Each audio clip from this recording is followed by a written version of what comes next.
Joseph Stalin, o materialismo dialético e o materialismo histórico.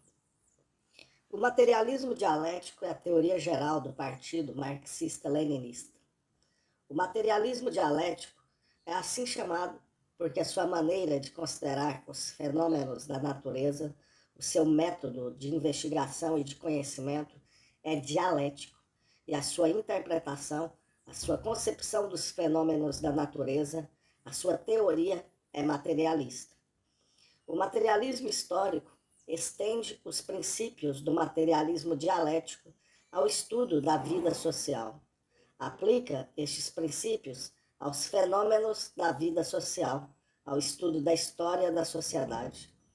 Ao definir o seu método dialético, Marx e Engels se referem habitualmente a Hegel como o filósofo que enunciou as características fundamentais da dialética.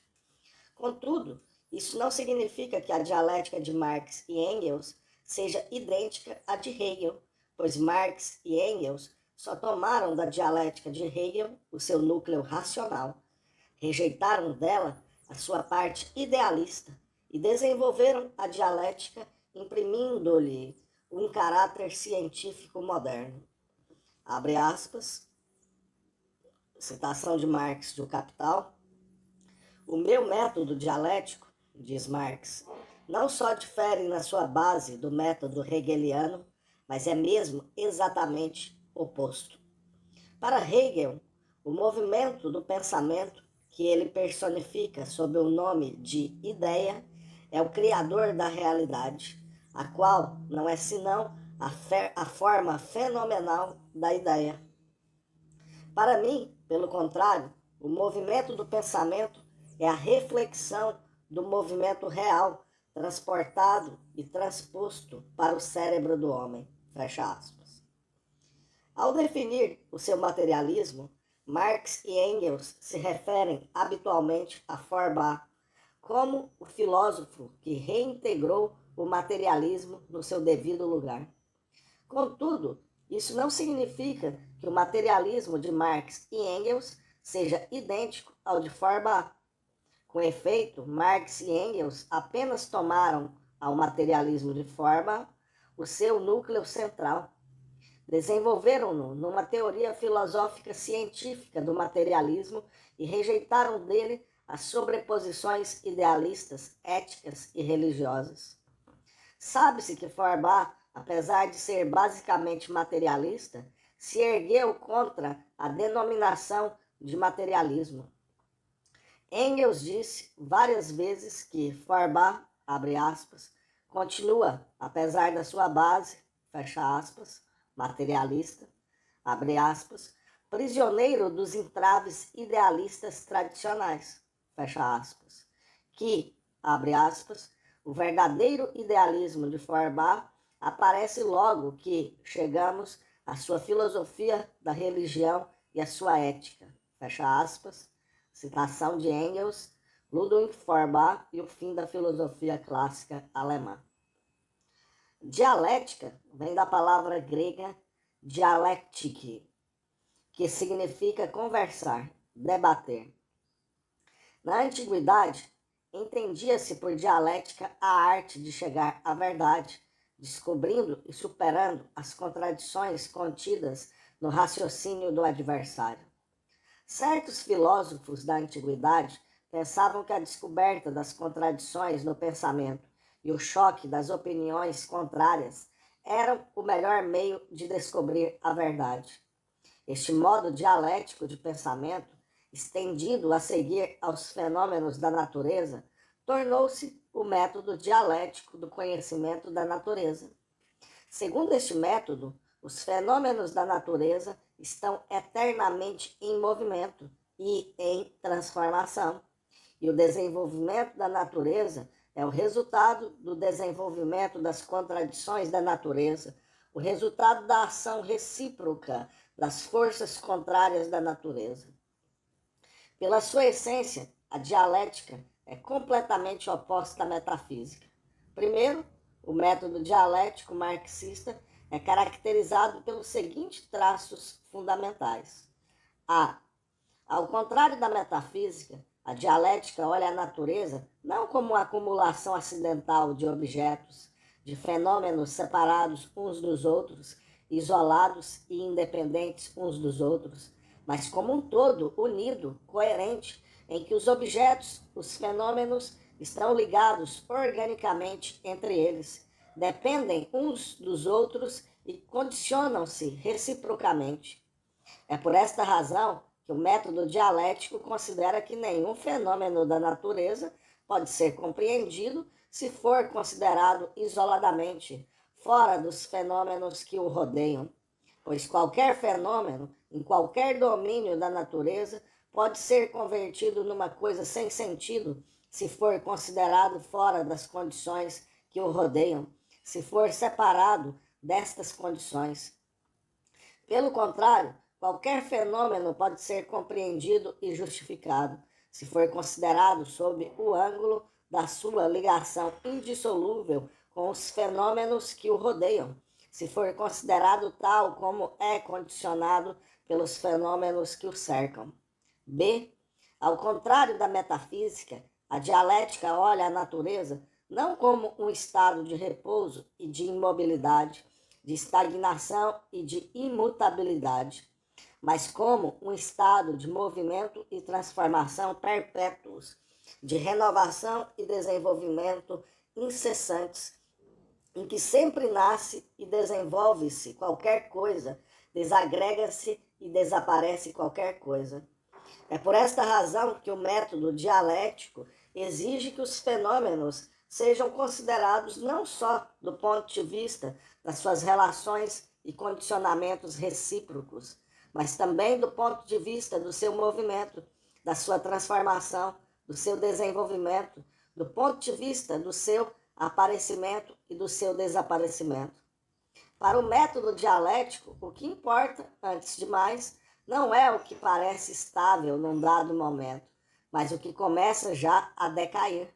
O que importa, antes de tudo, é o que nasce e se desenvolve, mesmo se, num dado momento, a coisa parece instável, pois, segundo o método dialético, nada é menos vulnerável do que aquilo que nasce e se desenvolve.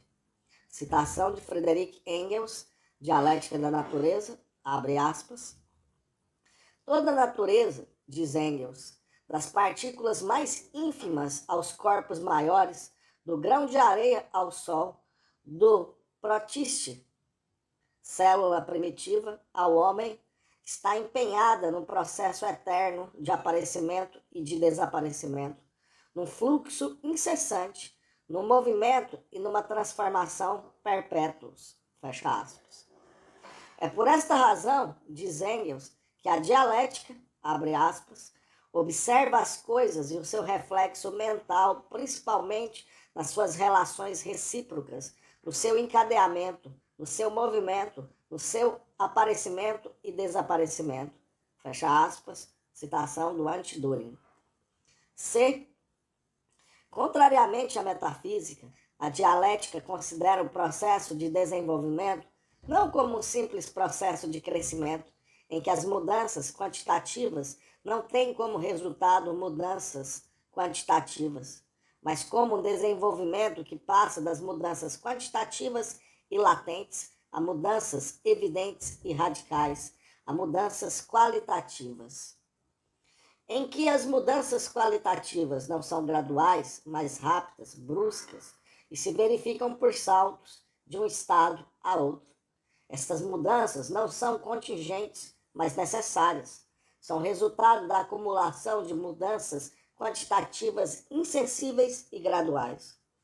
É por esta razão que o método dialético considera que o processo de desenvolvimento deve ser entendido não como um movimento circular, não como uma simples repetição do caminho percorrido, mas como um movimento progressivo, ascendente, uma passagem do estado qualitativo antigo a um novo estado qualitativo, como um desenvolvimento que vai do simples ao complexo, do inferior ao superior.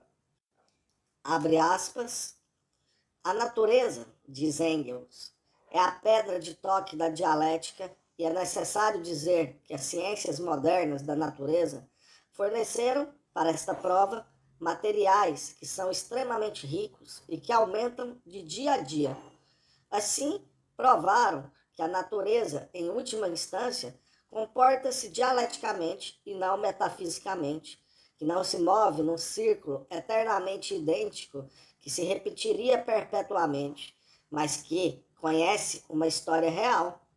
A propósito disto, convém, antes de mais, mencionar Darwin, que infligiu um rude golpe à concepção metafísica da natureza ao demonstrar que todo o mundo orgânico, tal como existe hoje, as plantas e os animais, e portanto também o homem, é o produto de um processo de desenvolvimento que já dura milhões de anos. Fecha aspas, citação de Engels, da Dialética da Natureza.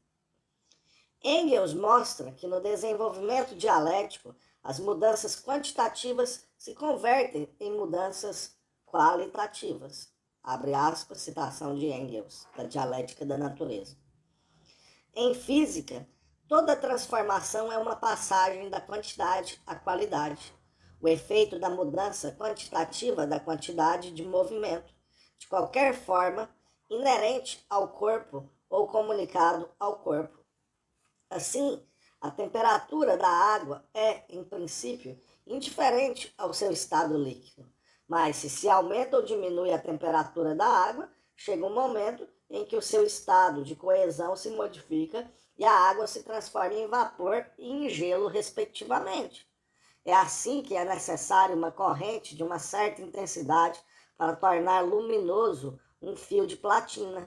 É assim que qualquer metal tem a sua temperatura de fusão. É assim que qualquer líquido, a uma dada pressão, tem o seu ponto determinado de congelamento e de ebulição, na medida em que os nossos meios nos permitam obter as temperaturas necessárias. Enfim, é assim que, para cada gás, há um ponto crítico no qual se pode transformar em líquido em determinadas condições de pressão e arrefecimento. As constantes, como se diz em física, pontos de passagem de um estado a outro, não são, na maior parte dos casos, mais do que pontos nodais em que a adição ou subtração de movimento, mudança quantitativa, prova uma mudança qualitativa num corpo em que, por consequência, a quantidade se transforma em qualidade. Fecha aspas. E a propósito da química, abre aspas, citação de Engels, da Dialética da Natureza, pode-se dizer que a química é a ciência das transformações qualitativas dos corpos, devidas a transformações quantitativas. O próprio Hegel já o sabia. Tomemos o oxigênio. Se reúnem numa molécula 3 átomos em lugar de 2, como normalmente, obtém-se um corpo novo, o azono, que se distingue nitidamente do oxigênio ordinário pelo seu cheiro e pelas suas reações. E que dizer das diferentes combinações do oxigênio com azoto ou com enxofre, de onde, de cada uma delas, resulta um corpo qualitativamente diferente de todos os outros? Fecha aspas. Enfim, Engels critica Düring, que censura Hegel, atribuindo-lhe subrepticiamente a sua célebre tese, segundo a qual a passagem do reino do mundo insensível ao da sensação, do reino do mundo inorgânico ao da vida orgânica, é um salto para um novo estado. Abre aspas, citação de Engels, do Anti-Düring. É com efeito a linha nodal hegeliana das relações de medida em que uma adição ou uma subtração puramente quantitativas produzem, em certos pontos nodais, um salto qualitativo, como é o caso, por exemplo, da água aquecida ou arrefecida, para a qual o ponto de ebulição e o ponto de congelação são os nós em que se verifica a pressão normal, o salto para um novo estado de agregação, em que, por consequência, a quantidade se transforma em qualidade. Fecha aspas. D. Ao contrário da metafísica, a dialética parte do princípio que os objetos e os fenômenos da natureza encerram contradições internas, pois todos eles têm um lado negativo e um lado positivo, um passado e um futuro. Todos eles têm elementos que desaparecem ou que se desenvolvem. A luta destes contrários, a luta entre o velho e o novo, entre o que morre e o que nasce, entre o que se desagrega e o que se desenvolve, é o conteúdo interno do processo de desenvolvimento da conversão das mudanças quantitativas em mudanças qualitativas. É por esta razão que o método dialético considera que o processo de desenvolvimento do inferior ao superior não se efetua no plano de uma evolução harmoniosa dos fenômenos, mas no de evidência das contradições inerentes aos objetos, aos fenômenos, no plano de uma luta das tendências contrárias que se operam na base destas contradições. Abre aspas, citação de Lenin, Cadernos Filosóficos. A dialética, no verdadeiro sentido da palavra, é o estudo das contradições na própria essência das coisas. Fecha aspas. E mais adiante, citação de Lenin, de Questões da Dialética, abre aspas, o desenvolvimento é a luta dos contrários. Fecha aspas. São estes, em resumo, os traços fundamentais do método dialético marxista. Não é difícil compreender qual a considerável importância que toma a extensão dos princípios do método dialético ao estudo da vida social, ao estudo da história da sociedade. Qual a considerável importância que toma a aplicação destes princípios à história da sociedade, à atividade prática do Partido do Proletariado. Se é verdade que não há, no mundo, fenômenos isolados, se é verdade que todos os fenômenos estão ligados entre si e se condicionam reciprocamente, é claro que qualquer regime social e qualquer movimento social na história devem ser julgados não do ponto de vista da justiça eterna ou de qualquer outra ideia pré-concebida, como fazem frequentemente os historiadores, mas do ponto de vista das condições que deram origem a este regime e a este movimento e com as quais estão ligados. O regime de escravatura, nas condições atuais, seria um contrassenso, um absurdo contra a natureza. Mas o regime de escravatura, nas condições do regime da comunidade primitiva em decomposição, é um fenômeno perfeitamente compreensível e lógico, pois significa um passo em frente em relação à comunidade primitiva. Reivindicar a instituição da República Democrática Burguesa nas condições do czarismo e da sociedade burguesa, por exemplo, na Rússia de 1905, era perfeitamente compreensível, justo e revolucionário, pois a República Burguesa significava, então, um passo em frente. Mas reivindicar a instituição da República Democrática Burguesa nas condições atuais da União Soviética seria um contrassenso, seria contra-revolucionário, pois a República Burguesa, em comparação à República Soviética, é um passo atrás. Tudo depende das condições, do lugar e da época. É evidente que sem esta concepção histórica dos fenômenos sociais, a existência e o desenvolvimento da ciência histórica são impossíveis. Só uma tal concepção evita que a ciência histórica se torne um caos de contingências e um montão de erros absurdos. Prossigamos. Se é verdade que o mundo se move e se desenvolve perpetuamente, se é verdade que o desaparecimento do velho e o nascimento do novo constituem uma lei do desenvolvimento, é claro que não há regimes sociais imutáveis, princípios eternos de propriedade privada e de exploração, que não há ideias eternas de submissão dos camponeses aos grandes latifundiários, dos operários aos capitalistas. Por consequência, o regime capitalista pode ser substituído pelo regime socialista, do mesmo modo que o regime capitalista substituiu, na devida altura, o regime feudal.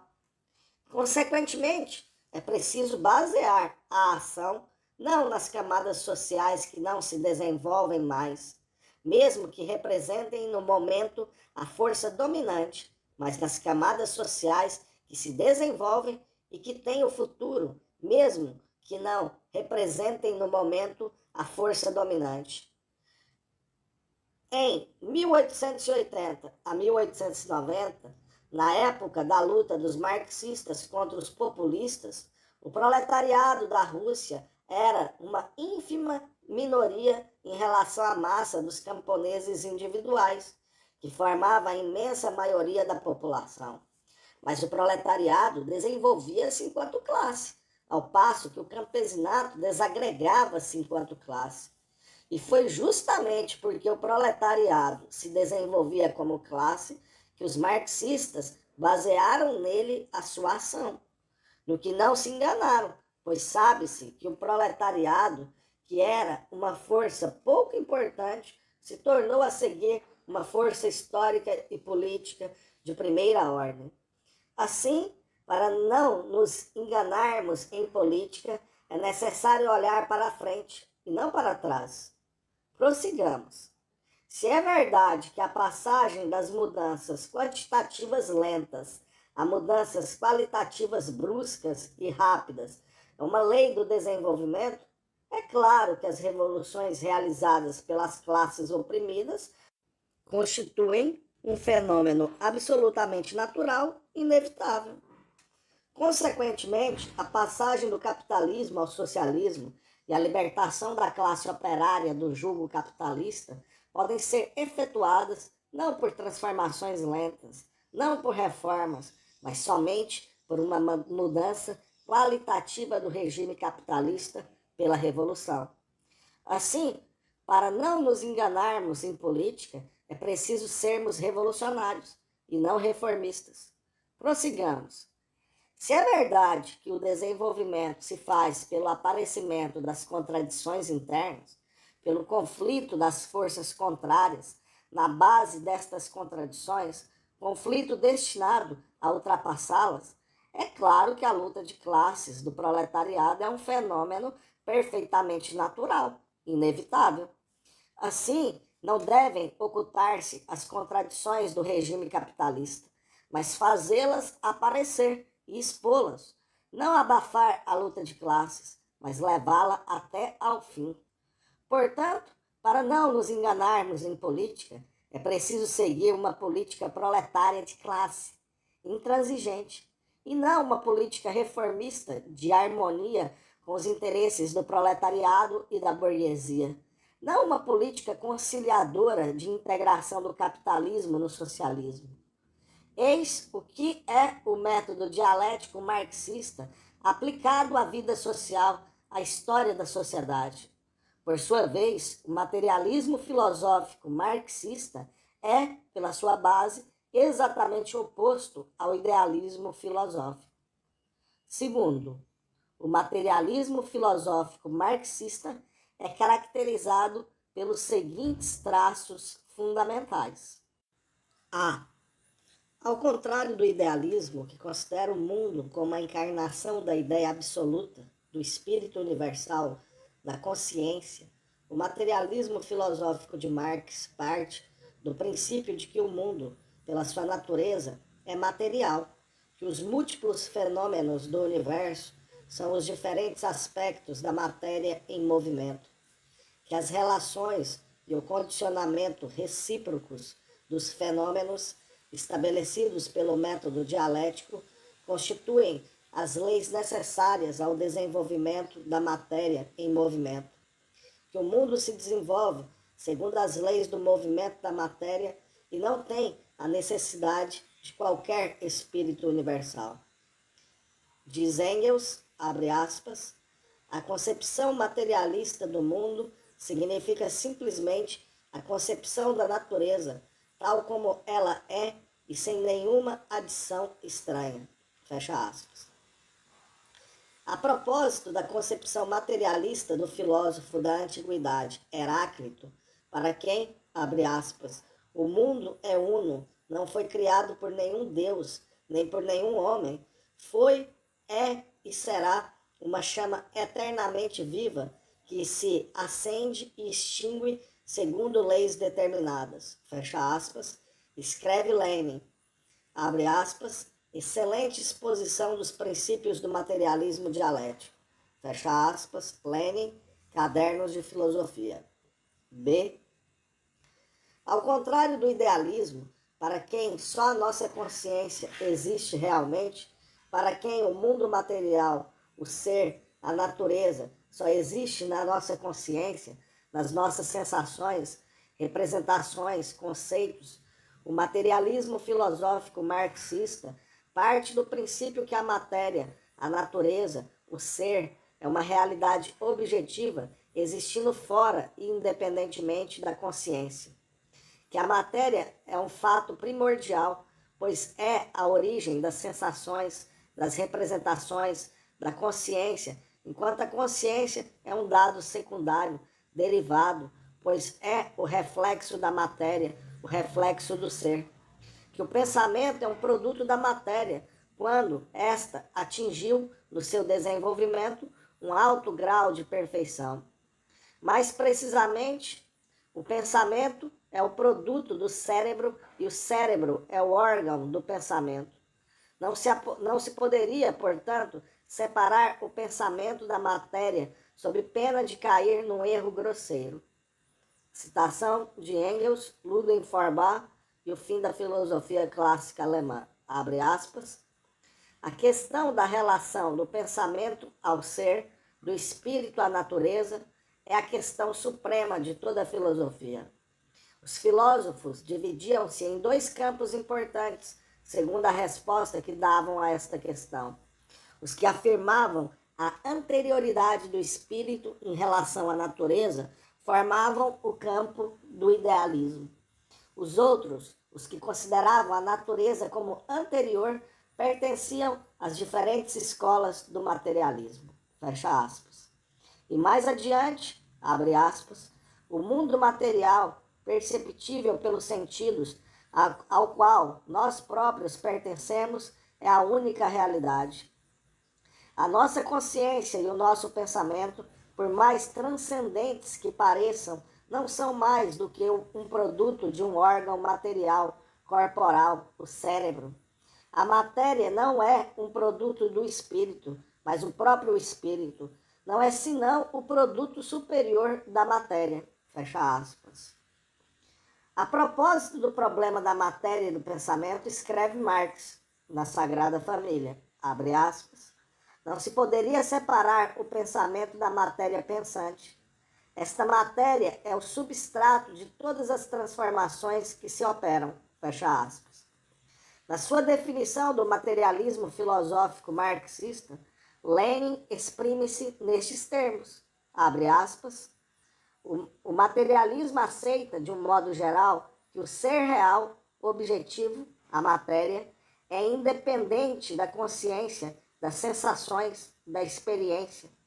A consciência não é senão o reflexo do ser, no melhor dos casos, um reflexo aproximadamente exato, completo, de uma precisão ideal, fecha aspas. Lenin, Materialismo e Empiriocriticismo. E mais adiante, abre aspas, a matéria é o que, atuando sobre nossos órgãos dos sentidos, produz as sensações. A matéria é uma realidade objetiva que nos é dada nas sensações. A matéria, a natureza, o ser, o físico, é o primeiro dado, enquanto o espírito, a consciência, as sensações são o segundo dado. O quadro do mundo é um quadro que mostra que a matéria se move e como a matéria pensa. O cérebro é o órgão do pensamento. Fecha aspas. C. Ao contrário do idealismo, que contesta a possibilidade de conhecer o mundo e as suas leis, que não crê no valor dos nossos conhecimentos, que não reconhece a verdade objetiva e considera que o mundo está cheio de coisas em si, que jamais poderão ser conhecidas da ciência, o materialismo filosófico marxista parte do princípio de que o mundo e as suas leis são perfeitamente conhecíveis, de que o nosso conhecimento das leis da natureza, verificado pela experiência, pela prática, é um conhecimento válido, que tem o significado de uma verdade objetiva, de que não há, de forma alguma, no mundo, coisas que não podem ser conhecidas, mas unicamente coisas ainda desconhecidas, as quais serão descobertas e conhecidas pela ciência e pela prática. Engels critica a tese de Kant e dos outros idealistas, segundo a qual o mundo e as coisas em si não se podem conhecer, e defende a tese materialista bem conhecida, segundo a qual os nossos conhecimentos são válidos. Escreve a este respeito no Ludwig Feuerbach e o fim da filosofia clássica alemã, abre aspas, a refutação mais contundente deste capricho filosófico, como aliás de todos os outros, é a prática, principalmente a experiência e a indústria. Se podemos provar a justeza da nossa concepção de um fenômeno natural, criando-o nós próprios, fazendo-o surgir do seu próprio meio, e se, além disso, o colocamos ao serviço dos nossos objetivos, acaba-se a incompreensível coisa em si de Kant. As substâncias químicas produzidas nos organismos vegetais e animais consideram-se coisas em si até ao momento em que a química orgânica os começou a preparar um após outro. Por isso, a coisa em si tornou-se para nós uma coisa, como, por exemplo, a matéria corante da ruiva dos tinteiros, a alizarina, que já não extraímos das raízes da ruiva dos tinteiros, cultivada nos campos, mas que tiramos, mais econômicas, simplesmente do alcatrão da hulha. O sistema solar de Copérnico foi, durante 300 anos, uma hipótese em que se poderia apostar 100, 1000, 2000 contra 1. Apesar de tudo, era uma hipótese. Mas quando Leverrier, com o auxílio dos números obtidos graças a este sistema, calculou não só a necessidade da existência de um planeta desconhecido, mas também a localização deste no espaço celeste. E quando Gale o descobriu a seguir, o sistema de Copérnico foi verificado. Fecha aspas, fim da citação. Lenin acusa de fideísmo Bogdanov, Bazarov, Yushkevich e outros partidários de Marx. Defende a tese materialista bem conhecida, segundo a qual os nossos conhecimentos científicos das leis da natureza são válidos e as leis científicas são verdades objetivas. Diz acerca disso, abre aspas, o fideísmo contemporâneo nunca repudia a ciência, só repudia as pretensões excessivas. Por exemplo, a pretensão de descobrir a verdade objetiva. Se existe uma verdade objetiva, como pensam os materialistas, se as ciências da natureza se refletirem o mundo exterior na experiência humana, são as únicas capazes de nos darem a verdade objetiva. Qualquer fideísmo deve ser absolutamente rejeitado. Fecha aspas. Tais são, em resumo, as características distintivas do materialismo filosófico marxista. Concebe-se facilmente a importância considerável que toma a extensão dos princípios do materialismo filosófico ao estudo da vida social, ao estudo da história da sociedade. compreende-se a importância considerável da aplicação destes princípios à história da sociedade, à atividade prática do Partido do Proletariado. Se é verdade que a ligação dos fenômenos da natureza e o seu condicionamento recíproco são leis necessárias ao desenvolvimento da natureza, resulta que a ligação e o condicionamento recíproco dos fenômenos da vida social, também eles não são contingências, mas leis necessárias ao desenvolvimento social. Consequentemente, a vida social, a história da sociedade, deixa de ser uma acumulação de contingências, pois a história da sociedade torna-se um desenvolvimento necessário da sociedade e o estudo da história social passa a constituir uma ciência. Deste modo, a atividade prática do Partido do Proletariado deve ser baseada não nos desejos louváveis das individualidades de elite, das exigências da razão, da moral universal, etc., mas das leis do desenvolvimento social, no estudo dessas leis. Prossigamos. Se é verdade que o mundo é conhecível e que o nosso conhecimento das leis do desenvolvimento da natureza é um conhecimento válido que tem o significado de uma verdade objetiva, resulta que a vida social, que o desenvolvimento social é igualmente conhecível e que os dados da ciência acerca destas leis do desenvolvimento social são dados válidos que têm o significado de verdades objetivas.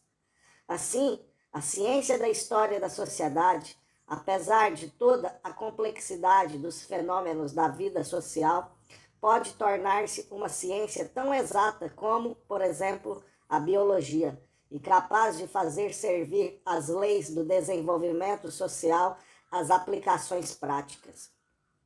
Portanto, o Partido do Proletariado, na sua atividade prática, não deve inspirar-se em qualquer motivo fortuito, mas nas leis do desenvolvimento social e nas conclusões práticas que resultam destas leis. Por isso, o socialismo, que outrora era o sonho de um futuro melhor para a humanidade, tornou-se uma ciência. Então, a ligação entre a ciência e a atividade prática, entre a teoria e a prática, a sua unidade deve tornar-se a estrela condutora do Partido do Proletariado. Prossigamos.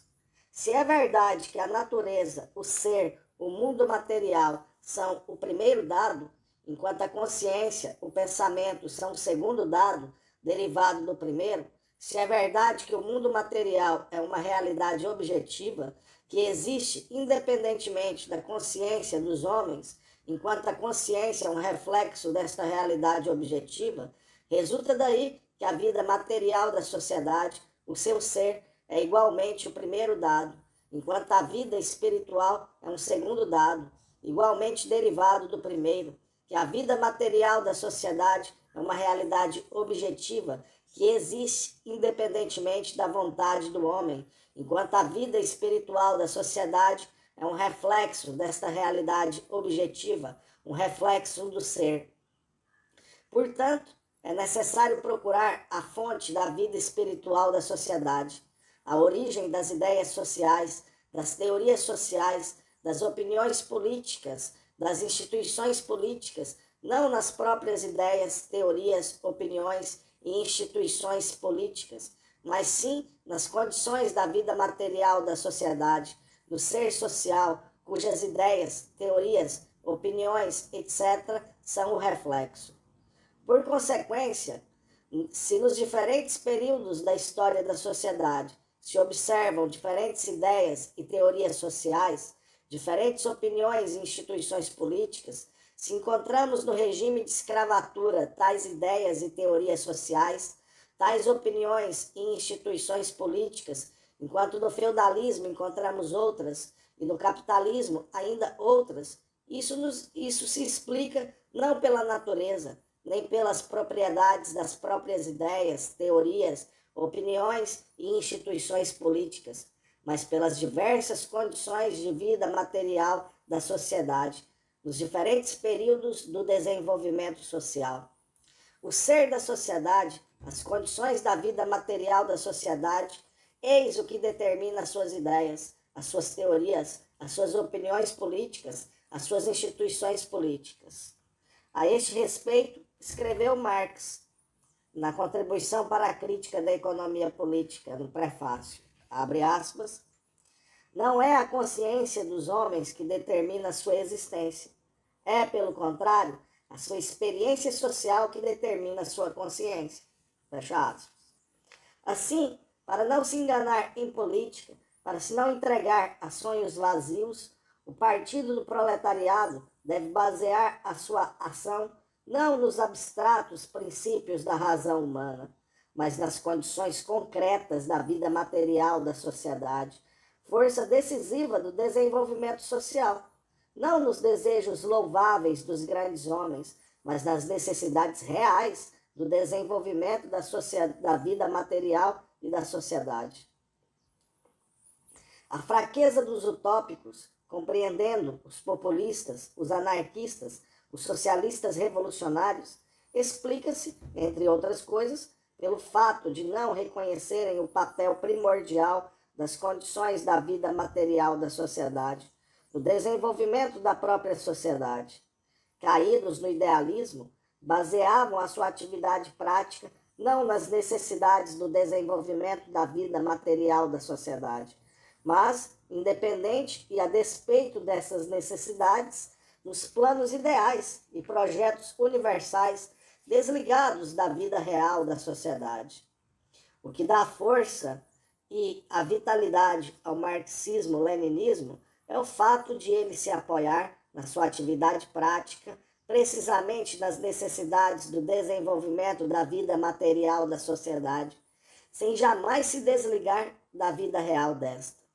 No que disse Marx, não resulta, contudo, que as ideias e as teorias sociais, as opiniões e as instituições políticas não tenham influência na vida social, que não exerçam uma ação sobre a existência social, sobre o desenvolvimento das condições materiais da vida social.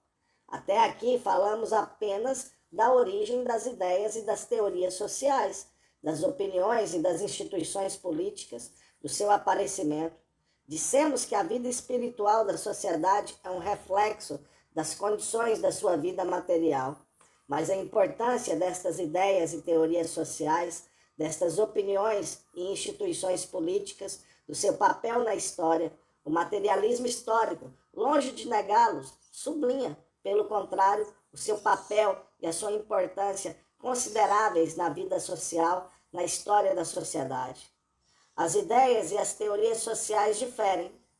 Há velhas ideias e teorias que tiveram o seu lugar na devida altura e que hoje servem os interesses das forças decadentes da sociedade.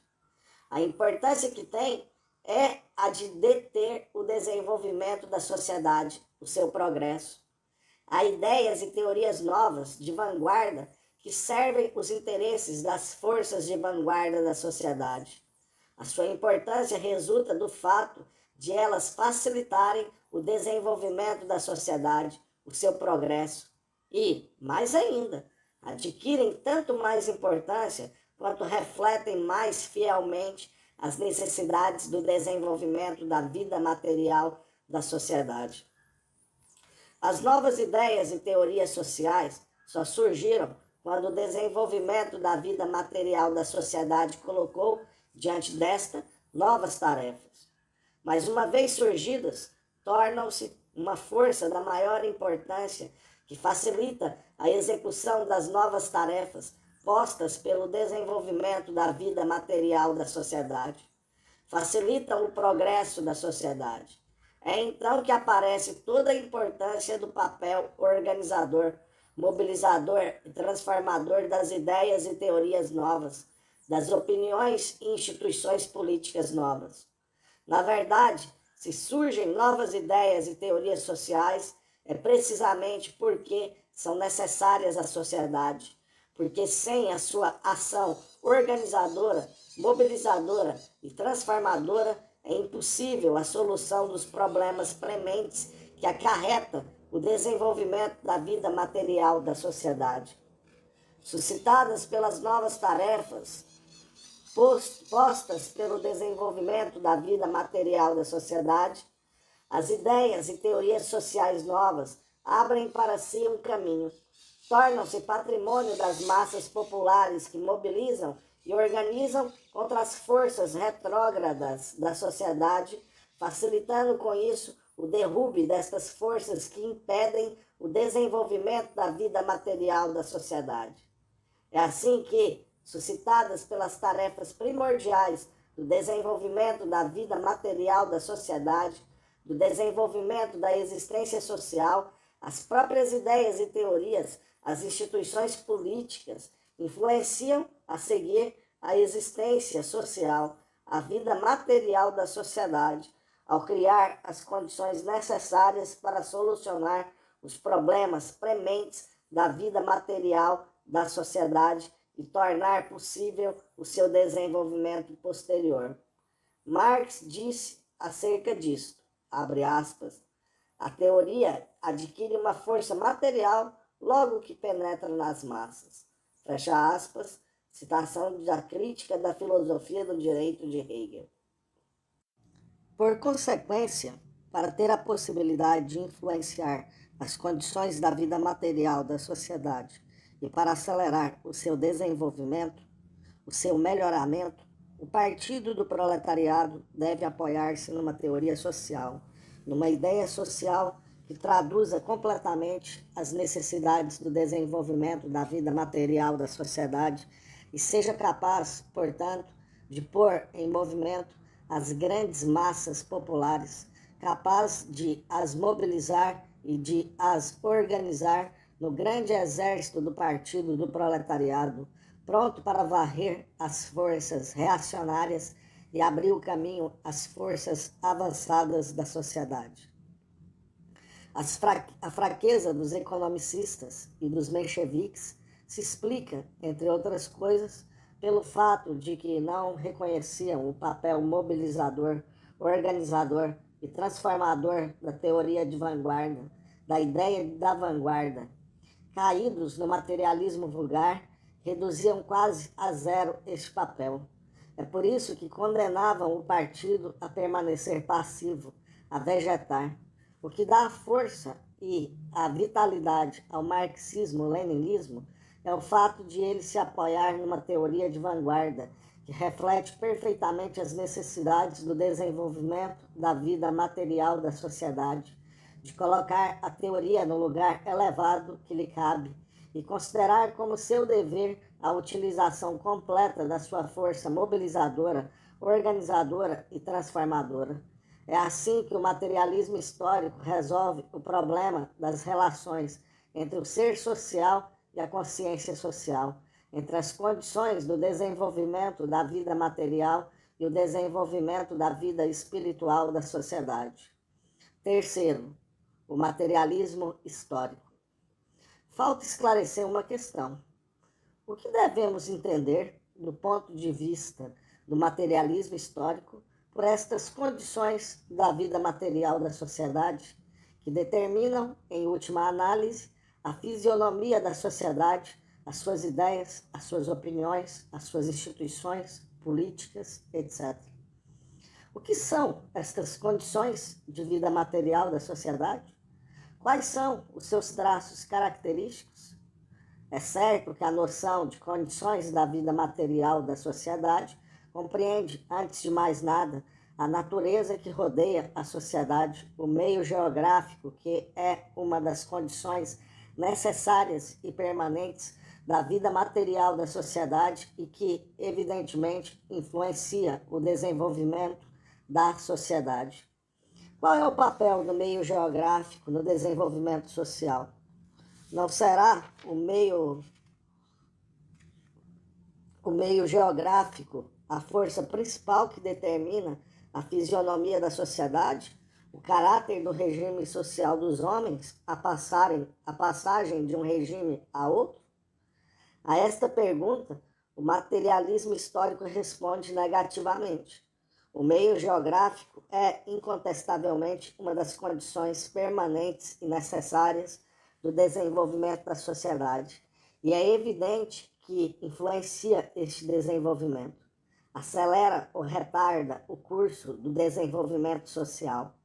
Mas esta influência não é determinante, pois as transformações e o desenvolvimento da sociedade se realizam incomparavelmente mais depressa do que as transformações e o desenvolvimento do meio geográfico. Em 3.000 anos, a Europa viu sucederem-se 3 regimes sociais diferentes: a comuna primitiva, a escravatura, o regime feudal. E no leste da Europa, no território da União Soviética, houve mesmo 4. Ora, no mesmo período, as condições geográficas da Europa ou não mudaram em nada, ou mudaram tão pouco que os geógrafos se abstêm de falar disso. E isto é aceito sim. Para que se produzam transformações, por pequenas que sejam, no meio geográfico, são necessários milhões de anos, enquanto bastam algumas centenas de anos, ou cerca de 2.000 anos, para que se verifiquem transformações muito importantes no regime social dos homens.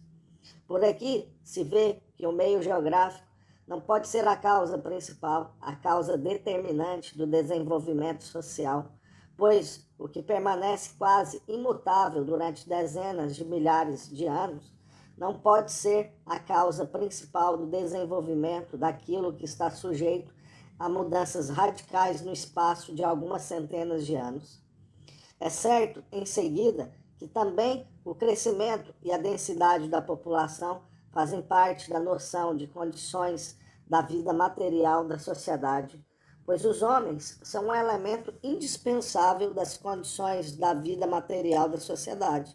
E sem um mínimo de homens não se poderia conceber nenhuma vida material da sociedade.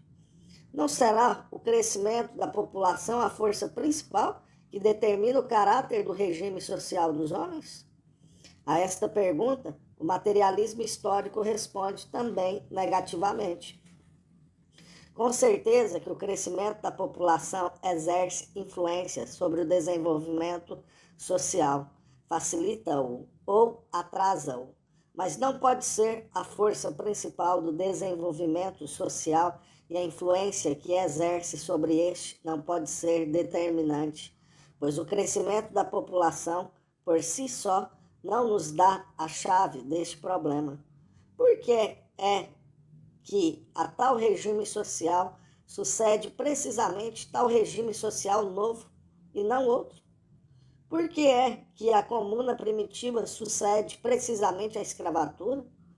A escravatura, o regime feudal? Ao regime feudal, o regime burguês e não qualquer outro regime? Se o crescimento da população fosse a força determinante do desenvolvimento social, uma maior densidade da população deveria necessariamente dar origem a um tipo superior do regime social.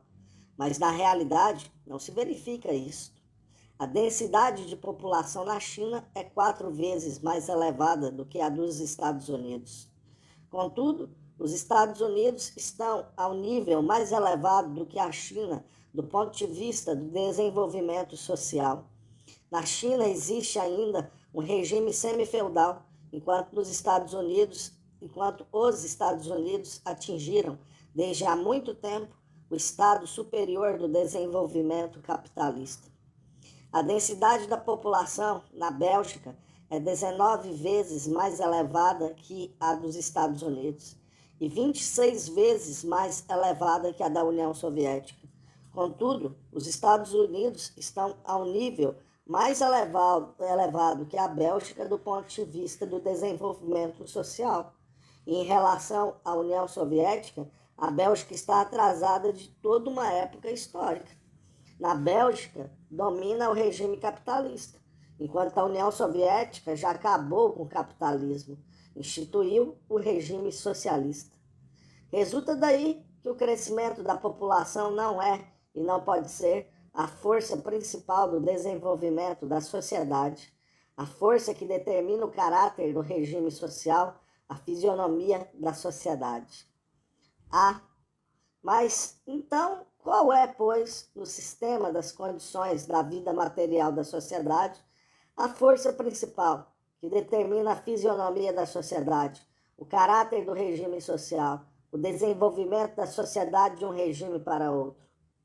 O materialismo histórico considera que esta força é o modo de obtenção dos meios de existência necessários à vida dos homens, o modo de produção dos bens materiais, alimentos, vestuário, calçado, habitação, combustível, instrumentos de produção, etc., necessários para que a sociedade possa viver e desenvolver-se. Para viver, é preciso dispor de alimentos, vestuário, calçado, uma habitação, combustível, etc.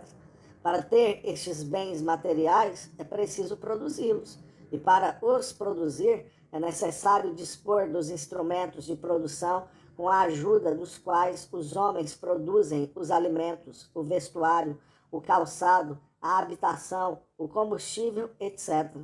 É necessário produzir estes instrumentos. É preciso nos servirmos deles. Os instrumentos de produção com a ajuda dos quais são produzidos os bens materiais, os homens que manejam estes instrumentos de produção e produzem os bens materiais, graças a uma certa experiência da produção e aos hábitos de trabalho. Eis os elementos que, tomados em conjunto, constituem as forças produtivas da sociedade. Mas as forças produtivas não são, senão, um aspecto da produção, um aspecto do modo de produção, aquele que exprime o comportamento dos homens em relação aos objetos e às forças da natureza de que eles se servem para produzirem os bens materiais. O outro aspecto da produção, o outro aspecto do modo de produção são as relações entre os homens no processo da produção. As relações de produção existentes entre os homens. Na sua luta com a natureza, que eles exploram para produzir os bens materiais, os homens não estão isolados uns dos outros. Produzem em comum, em grupos, em associações. É por isso que a produção é sempre, e sejam quais forem as condições, uma produção social. Na produção dos bens materiais, os homens estabelecem entre eles tais ou tais relações de produção. Estas últimas podem ser relações de colaboração e de entreajuda entre homens livres de toda e qualquer exploração. Podem ser relações de dominação e submissão. Podem ser, enfim, relações de transição de uma forma de relações de produção a outra. Mas qualquer que seja o caráter que revestem as relações de produção, estas são sempre, em qualquer regime, um elemento indispensável da produção, assim como as forças produtivas da sociedade. Abre aspas, citação de Marx, do Trabalho Assalariado e Capital. Na produção, os homens não atuam só sobre a natureza, mas também uns sobre os outros. Só produzem colaborando de uma maneira determinada e trocando entre eles as suas atividades. Para produzir, entram em determinadas relações uns com os outros, e não é senão nos limites destas relações sociais que se estabelece a sua ação sobre a natureza, que se realiza a produção. Fecha aspas, fim da citação. Daí resulta que a produção, o modo de produção, engloba igualmente as forças produtivas da sociedade, assim como as relações de produção entre os homens. E é assim a encarnação da sua unidade no processo de produção dos bens materiais. B. A primeira particularidade da produção é a de que nunca se mantém num dado ponto por muito tempo. Está sempre a transformar-se e a desenvolver-se. Além disso, a mudança do modo de produção provoca inevitavelmente a mudança de todo o regime social, das ideias sociais, das opiniões e instituições políticas. A mudança do modo de produção provoca a modificação de todo o sistema social e político. Nos diferentes graus do desenvolvimento, os homens se servem de diferentes meios de produção ou, mais simplesmente, os homens têm um gênero de vida diferente. Na comuna primitiva existe um modo de produção, na escravatura existe um outro, no feudalismo um terceiro, e assim sucessivamente. Ao modo de produção da sociedade correspondem, essencialmente, a própria sociedade, as suas ideias e teorias, as suas opiniões e instituições políticas, ou mais simplesmente, tal tipo de vida, tal tipo de pensamento. Isto quer dizer que a história do desenvolvimento da sociedade é, antes de mais, a história do desenvolvimento da produção, a história dos modos de produção que se sucedem ao longo dos séculos, a história do desenvolvimento das forças produtivas e das relações de produção entre os homens. Assim, a história do desenvolvimento social é, ao mesmo tempo, a história dos produtores dos bens materiais, a história das massas laboriosas, que são as forças fundamentais do processo de produção e produzem os bens necessários, materiais, à existência da sociedade. Logo, a ciência histórica, se quer ser uma verdadeira ciência, não pode reduzir a história do desenvolvimento social aos atos dos reis e dos chefes dos exércitos, aos atos dos conquistadores e dos dominadores de estados. A ciência histórica deve, antes de mais, ocupar-se da história dos produtores dos bens materiais, da história das massas laboriosas, da história dos povos. Portanto, a chave que permite descobrir as leis da história da sociedade deve ser procurada não no cérebro dos homens, não nas opiniões e ideias da sociedade, mas no modo de produção praticado pela sociedade, em cada dado período da história, no econômico da sociedade.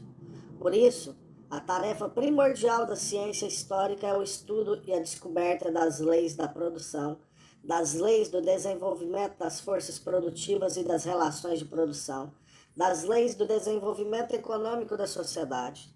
Deste modo, o Partido do Proletariado, se quer ser um verdadeiro partido, deve, antes de mais, adquirir as ciências da lei do desenvolvimento da produção, das leis do desenvolvimento econômico da sociedade.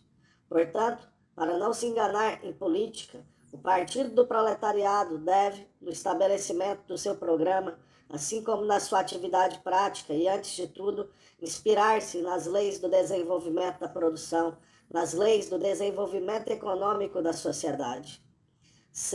A segunda particularidade da produção é a de que as transformações e o seu desenvolvimento começam sempre pela transformação e pelo desenvolvimento das forças produtivas.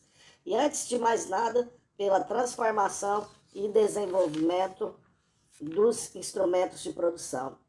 As forças produtivas são, por consequência, o elemento mais móvel e mais revolucionário da produção. Em primeiro lugar, modificam-se e desenvolvem-se as forças produtivas da sociedade.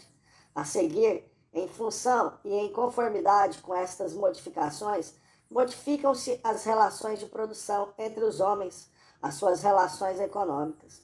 Isto não significa, contudo, que as relações de produção não exercem influência no desenvolvimento das forças produtivas e que estas últimas não dependem das primeiras. As relações de produção, cujo desenvolvimento das forças produtivas atuam, por sua vez, sobre o desenvolvimento das forças produtivas, acelerando-as ou retardando-as.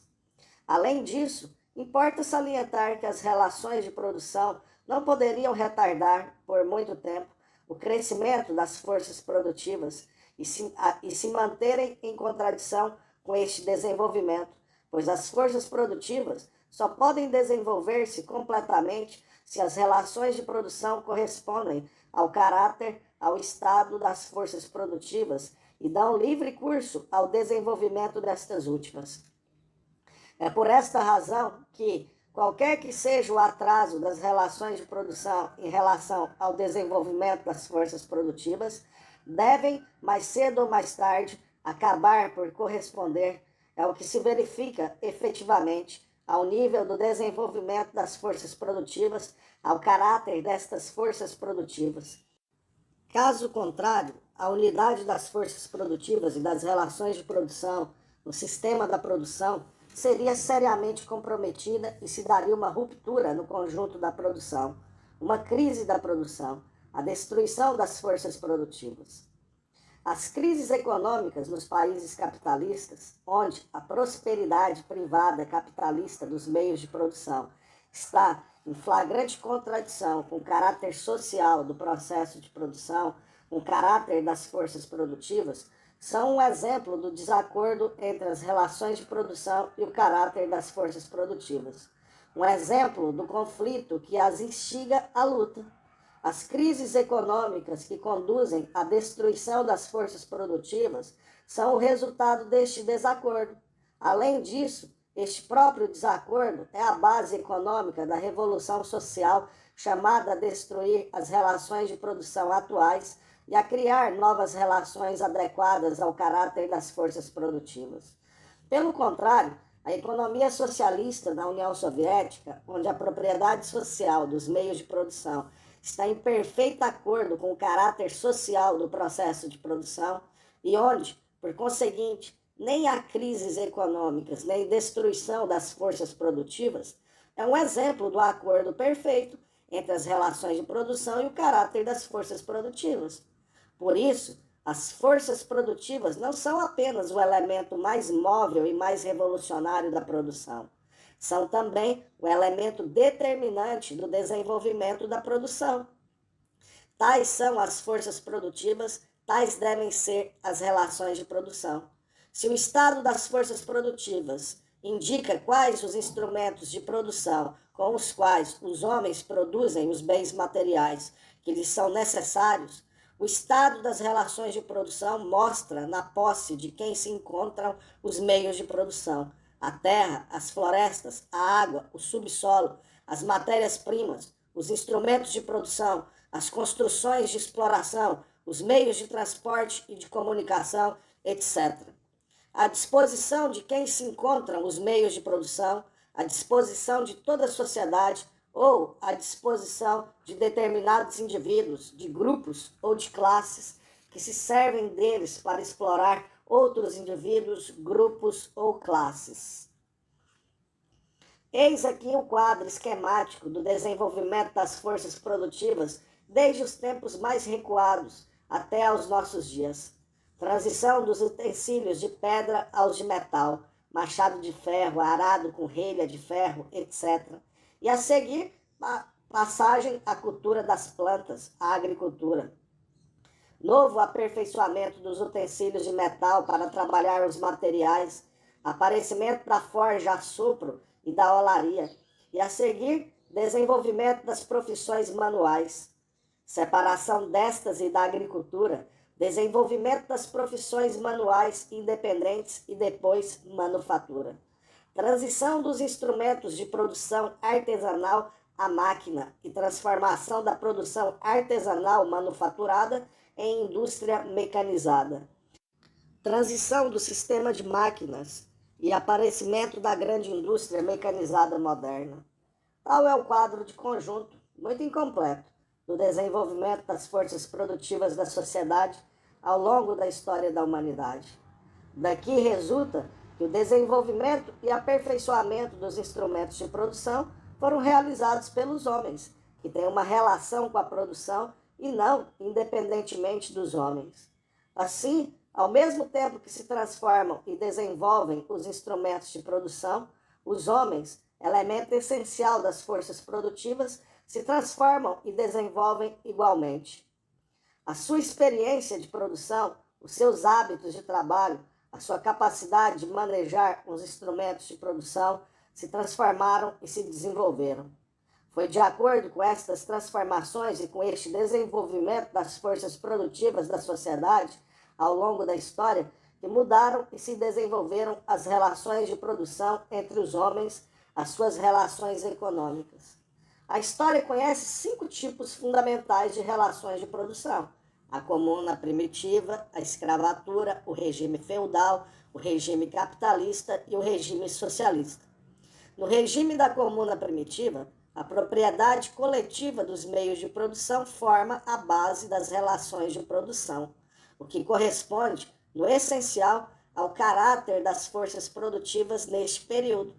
Os utensílios de pedra, assim como o arco e as flechas aparecidos mais tarde, não permitiam aos homens lutar isoladamente contra as forças da natureza e os animais de rapina. Para colher os frutos nas florestas, para pescar, para construir qualquer habitação, os homens eram obrigados a trabalhar em comum se não queriam morrer de fome ou tornarem-se vítimas dos animais ferozes ou de tribos vizinhas. O trabalho em comum conduziu à propriedade comum dos meios de produção e dos produtos. Nesta altura, ainda não se tem a noção da propriedade privada dos meios de produção, salvo a propriedade individual de alguns instrumentos de produção que são, simultaneamente, armas de defesa contra os animais de rapina. Aqui não há exploração, nem classes. No regime de escravatura, é a propriedade do dono dos escravos sobre os meios de produção e sobre o trabalhador. O escravo, que ele pode vender, comprar, matar, como se fosse gado, que forma a base de relação de produção. Estas relações de produção correspondem, no essencial, ao estado das forças produtivas neste período. Em lugar dos utensílios de pedra, os homens dispõem agora de instrumentos de metal. Em lugar de uma economia reduzida a uma caça primitiva e miserável, que ignora a criação de animais e a agricultura, aparece a criação de animais, a agricultura, as profissões manuais, a divisão do trabalho entre estes diferentes ramos da produção. Vê-se aparecer a possibilidade de troca de produtos entre indivíduos e grupos. A possibilidade de uma acumulação de riqueza nas mãos de um pequeno número de homens. A acumulação real dos meios de produção nas mãos de uma minoria. A possibilidade da minoria submeter a maioria e a transformação dos membros da maioria em escravos. Aqui já não há trabalho comum e livre de todos os membros da sociedade no processo da produção. Aqui predomina o trabalho forçado dos escravos explorados por patrões ociosos. É por isso que já não há propriedade comum dos meios de produção nem de produtos. Foi substituída pela propriedade privada. Aqui, o dono dos escravos é o primeiro e o principal proprietário, o proprietário absoluto. Ricos e pobres, exploradores e explorados, pessoas que têm todos os direitos e pessoas que não têm direito nenhum. Uma dura luta de classes entre uns e outros. Tal é o quadro do regime da escravatura. No regime feudal, é a posse do senhor feudal sobre os meios de produção e a sua posse limitada sobre o trabalhador. O servo que o senhor feudal já não pode matar, mas pode vender e comprar, que formam a base das relações de produção. A propriedade feudal coexiste com a posse individual do camponês e do artesão, dos instrumentos de produção e sobre a sua economia privada, baseada no seu trabalho pessoal. Estas relações de produção correspondem, no essencial, ao estado das forças produtivas neste período. Aperfeiçoamento da fundição e do tratamento do ferro, emprego generalizado da charrua e do trabalho de tecelagem, desenvolvimento contínuo da agricultura, da jardinagem, da indústria vinícola, fabrico do azeite, aparecimento das manufaturas ao lado das oficinas de artesãos. Tais são os traços característicos do estado das forças produtivas. As novas forças produtivas exigem que o trabalhador dê provas de uma certa iniciativa na produção, de gosto pela obra, de interesse no trabalho. É por essa razão que o senhor feudal, renunciando a um escravo que não tem interesse no trabalho, é absolutamente desprovido de iniciativa. Prefere tratar com um servo que possui a sua própria exploração, os seus instrumentos de produção e que tem algum interesse no trabalho, interesse indispensável para que cultive a terra e pague da sua recolha ao senhor feudal uma renda em produtos agrícolas. Aqui, a propriedade privada continua a evoluir. A exploração é quase tão dura como na escravatura, apenas está camuflada. A luta de classes entre os exploradores e os explorados é a característica essencial do regime feudal. No regime capitalista, é a propriedade capitalista dos meios de produção que forma a base das relações de produção.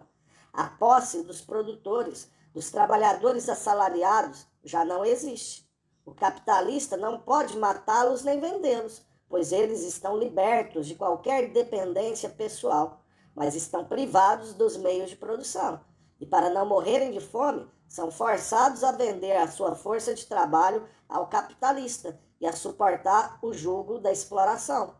Ao lado da propriedade capitalista dos meios de produção, existe, largamente propagada nos primeiros tempos, a propriedade privada do camponês e do artesão, libertos da servidão sobre os meios de produção, propriedade baseada no trabalho pessoal. As oficinas de artesãos e as manufaturas deram lugar a enormes fábricas apetrechadas com máquinas. Os domínios dos senhores, que eram cultivados com os instrumentos primitivos dos camponeses, deram lugar a poderosas explorações capitalistas geridas na base da ciência agronômica e providas de máquinas agrícolas. As novas forças produtivas exigem que os trabalhadores sejam mais cultos e mais inteligentes do que os servos ignorantes e embrutecidos, que sejam capazes de compreender a máquina e saibam manejá-la convenientemente. Também os capitalistas preferem tratar com trabalhadores assalariados, libertos dos entraves da servidão, suficientemente cultos para operar convenientemente as máquinas. Mas para ter desenvolvido as forças produtivas em proporções gigantescas, o capitalismo gerou contradições insolúveis. Ao produzir quantidades cada vez maiores de mercadorias e reduzindo os preços, o capitalismo acentua a concorrência, arruína os pequenos e médios proprietários, os reduz ao estado de proletários e diminui o seu poder de compra. Resulta que se torna impossível ao escoamento das mercadorias fabricadas. Ao expandir a produção e agrupar nas enormes fábricas milhões de operários, o capitalismo dá um caráter social ao processo de produção e, com isso, mina a sua própria base, pois o caráter social do processo de produção exige a propriedade social dos meios de produção. Ora, a propriedade dos meios de produção mantém-se como uma propriedade privada, capitalista, incompatível com o caráter social do processo de produção. São as contradições irreconciliáveis entre o caráter das forças produtivas e as relações de produção que se manifestam nas crises periódicas de superprodução. Os capitalistas, na falta de compradores solvíveis por causa da ruína das massas de que eles são os verdadeiros responsáveis, são obrigados a queimar gêneros de consumo, destruir mercadorias já fabricadas, interromper a produção, destruir as forças produtivas. E apesar disso, milhões de homens estão desempregados e têm fome, não porque faltem mercadorias, mas porque produziram demasiado. Isso significa que as relações de produção capitalistas já não correspondem ao estado das forças produtivas da sociedade e entraram em contradição insolúvel com estas. Isso significa que o capitalismo necessita de uma revolução para substituir a atual propriedade capitalista dos meios de produção pela propriedade socialista. Isso significa que a característica essencial do regime capitalista é uma luta de classes, das mais agudas, entre exploradores e explorados. No regime socialista, que até este momento só está estabelecido na União Soviética, é a propriedade social dos meios de produção que forma a base das relações de produção. Aqui já não há exploradores nem explorados. Os produtos são repartidos mediante o trabalho fornecido por cada um e segundo o princípio, abre aspas, quem não trabalha, não come, fecha aspas. As relações entre os homens no processo de produção são relações de colaboração fraterna e de entreajuda socialista dos trabalhadores libertos da exploração. As relações de produção estão perfeitamente adequadas ao estado das forças produtivas, pois o caráter social do processo de produção está alicerçado na propriedade social dos meios de produção. É isto que faz com que a produção socialista na União Soviética ignore as crises periódicas de superprodução e todos os outros absurdos que daí resultam. É isto que faz com que aqui as forças produtivas se desenvolvam com um ritmo acelerado, pois as relações de produção que lhes são convenientes dão livre curso a este desenvolvimento. Tal é o quadro do desenvolvimento das relações de produção entre os homens ao longo da história da humanidade. Tal é a dependência do desenvolvimento das relações de produção em relação ao desenvolvimento das forças produtivas da sociedade e, antes de mais, em relação ao desenvolvimento dos instrumentos de produção, dependência que faz com que as transformações e o desenvolvimento das forças produtivas deem lugar, mais cedo ou mais tarde, a uma transformação e a um desenvolvimento correspondente das relações de produção. Citação de Marx, O Capital, abre aspas. O emprego e a criação dos meios de trabalho, apesar de se encontrarem em embrião em algumas espécies animais, caracterizam eminentemente o trabalho humano. Também Franklin dá esta definição de homem. O homem é um animal que fabrica utensílios. A tool-making animal. Os restos dos antigos meios de trabalho têm, para o estudo das formas econômicas das sociedades desaparecidas, a mesma importância que a estrutura dos ossos fósseis para o conhecimento da organização das raças extintas. Aquilo que distingue uma época econômica de outra é menos aquilo que se fabrica do que como é fabricado. Os meios de trabalho são a escala do desenvolvimento do trabalhador e os expositores das relações sociais nas quais ele trabalha. Fecha aspas. E além disso, citação de Marx, da Miséria da Filosofia, abre aspas, as relações sociais estão intimamente ligadas às forças produtivas. Ao adquirir novas forças produtivas, os homens mudam o seu modo de produção. E ao mudar o modo de produção, a maneira de ganhar a vida, mudam todas as suas relações sociais. A azenha vos dará a sociedade com o sucerano, o senhor feudal. O moinho a vapor, a sociedade com o capitalismo industrial. Fecha aspas. Abre aspas, citação da Miséria da Filosofia. Há um movimento contínuo de crescimento das forças produtivas, de destruição nas relações sociais, de formação nas ideias. Não há nada mais imutável que a abstração do movimento. Fecha aspas. Fim da citação.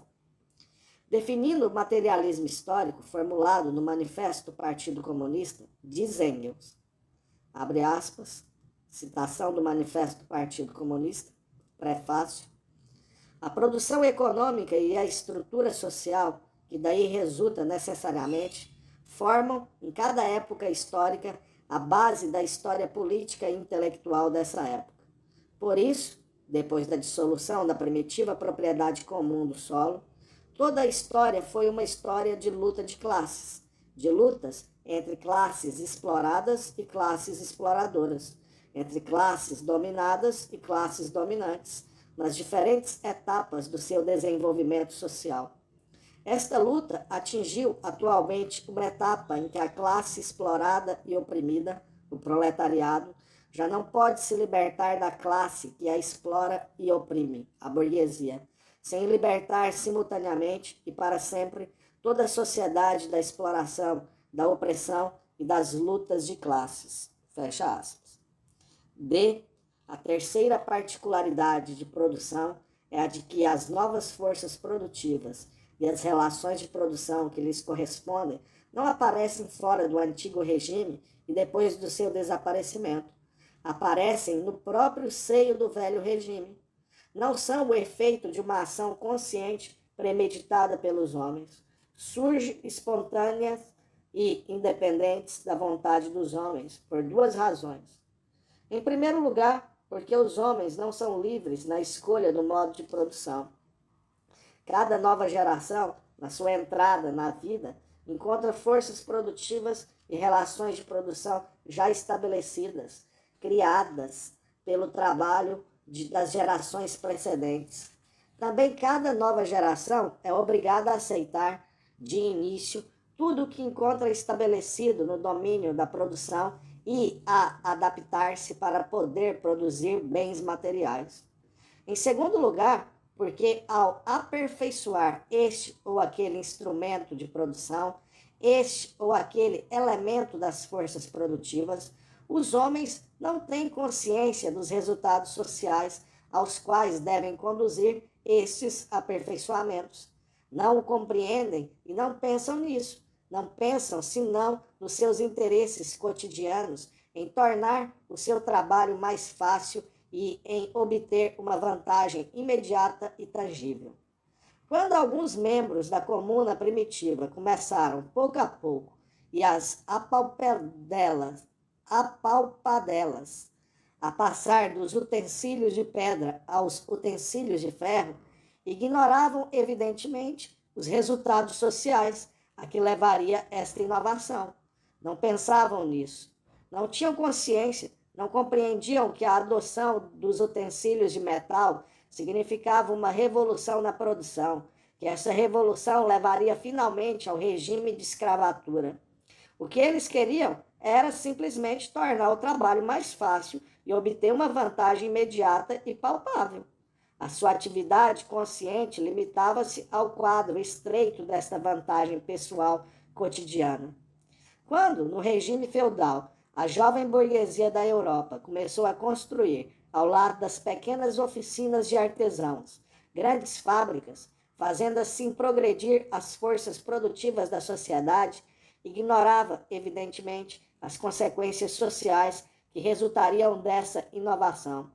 Não pensava nisso, não tinha consciência, não compreendia que esta pequena inovação levaria a um reagrupamento das forças sociais, que deveria terminar com uma revolução contra o poder real, do qual apreciava tanto a benevolência, assim como contra a nobreza, na qual muitos dos melhores representantes desta burguesia sonhavam entrar. O que queria era simplesmente diminuir o custo da produção das mercadorias, lançar uma maior quantidade de mercadorias nos mercados da Ásia e nos da América, que acabava de ser descoberta, e conseguir maiores lucros. A sua atividade consciente limitava-se ao quadro estreito destes interesses práticos cotidianos. Quando os capitalistas russos, de acordo com os capitalistas estrangeiros, implantaram ativamente na Rússia a grande indústria mecanizada moderna, sem tocar no czarismo e lançando os camponeses como repasto aos grandes latifundiários, ignoravam, evidentemente, as consequências sociais que resultariam desse considerável crescimento das forças produtivas. Não pensavam nisso. Não tinham consciência, não compreendiam que este considerável salto das forças produtivas da sociedade daria origem a um reagrupamento das forças sociais, que permitiria ao proletariado se associar ao campesinato e fazer triunfar a revolução capitalista. O que eles queriam era simplesmente expandir até ao extremo a produção industrial, tornarem-se senhores de um imenso mercado interior, monopolizar a produção e extrair da economia nacional o maior lucro possível. A sua atividade consciente não ia além dos seus interesses cotidianos puramente práticos. Marx disse a este respeito, abre aspas, na produção social da sua existência, isto é, na produção dos bens materiais necessários à vida dos homens, os homens entram em determinadas relações necessárias, independentes da sua vontade. Estas relações de produção correspondem a um dado grau de desenvolvimento das suas forças produtivas materiais. Fecha aspas, citação de Marx, do prefácio à Contribuição para a Crítica da Economia Política. Isto não significa, contudo, que as mudanças das relações de produção e a passagem das antigas relações de produção às novas se efetuem uniformemente, sem sacudidelas nem conflitos. Pelo contrário, esta passagem opera-se habitualmente com a derrubada revolucionária das antigas relações de produção e com o estabelecimento de novas relações. Até um certo momento, o desenvolvimento das forças produtivas e as transformações no domínio das relações de produção efetuam-se espontaneamente, sem depender da vontade dos homens. Mas só assim, até um certo momento, até ao momento em que as forças produtivas que já surgiram e se desenvolvem estiverem suficientemente maduras. Quando as novas forças produtivas atingem a maturidade, as relações de produção existentes e as classes dominantes que as personificam transformam-se numa barreira intransponível que só pode ser afastada do caminho pela atividade consciente de novas classes, pela ação violenta destas classes, pela revolução. É então que aparece, de uma maneira impressionante, o papel imenso das novas ideias sociais, das novas instituições políticas, do novo poder político, chamados a suprimir pela força as antigas relações de produção. O conflito entre as novas forças produtivas e as antigas relações de produção, as novas necessidades econômicas da sociedade, dão origem a novas ideias sociais. Estas novas ideias organizam e mobilizam as massas. Estas unem-se a um novo exército político, criam um novo poder revolucionário e servem-se dele para suprimir pela força a antiga ordem de coisas no domínio das relações de produção, para instituir um novo regime. O processo espontâneo de desenvolvimento dá o lugar à atividade consciente dos homens, o desenvolvimento pacífico, a uma agitação violenta, a evolução, a revolução. Abre aspas, citação de Karl Marx e Friedrich Engels, do Manifesto do Partido Comunista. O proletariado, na sua luta contra a burguesia, organiza-se forçosamente em classe. Passa por uma revolução. A classe dominante, e como a classe dominante, destrói violentamente o antigo regime de produção. Fecha aspas. E mais adiante, citação de Marx do Capital, livro 1º, abre aspas, o proletariado se servirá da sua suprema política para arrancar, pouco a pouco, todo o capital à burguesia, para centralizar todos os instrumentos de produção nas mãos do Estado, isto é, do proletariado organizado em classe dominante, e para aumentar tão depressa quanto possível a quantidade das forças produtivas.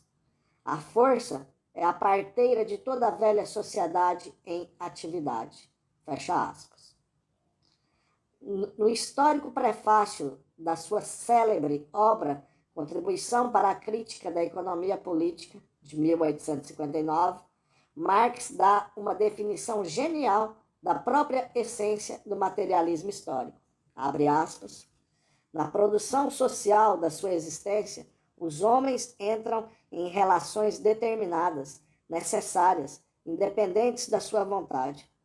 Estas relações de produção correspondem a um dado grau de desenvolvimento das suas forças produtivas materiais.